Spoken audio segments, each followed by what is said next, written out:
আজকের বাংলাদেশে কোনো প্রশ্ন তুললেই আপনি কারো না কারো দালাল, কখনো রয়ের, কখনো আইএসআইয়ের।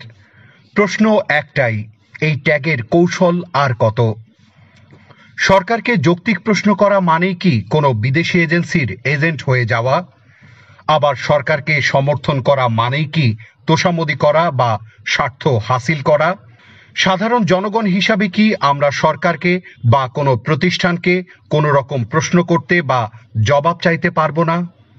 আমরা দেখেছি বিগত ১৬ বছরে কেউ তৎকালীন ফ্যাসিস্ট সরকারের কোনো সমালোচনা করলেই তাকে রাজাকার, জঙ্গি বা আইএসআইয়ের দালাল বলে ট্যাগ লাগিয়ে দেওয়া হতো।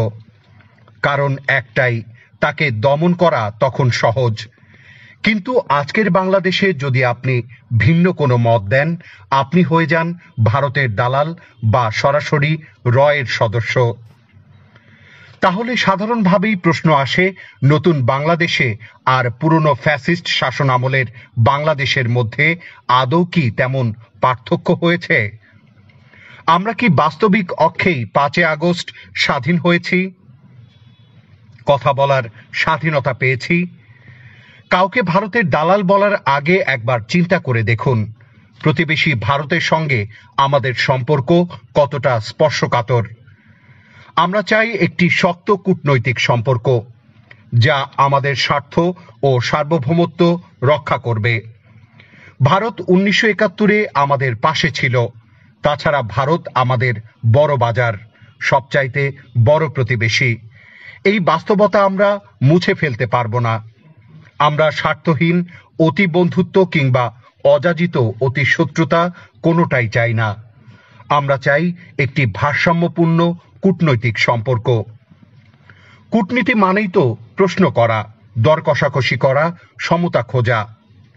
বর্তমান অন্তর্বর্তী সরকারের সবচেয়ে বড় শক্তি হলো তারা বহুপক্ষের কথা শোনে, দ্বিপাক্ষীয় সম্পর্ক মজবুত করতে চায় এবং বন্ধুত্বের মধ্যেও সংবেদনশীল বিষয়গুলোতে কঠোর অবস্থান নিতে কুণ্ঠাবোধ করে না।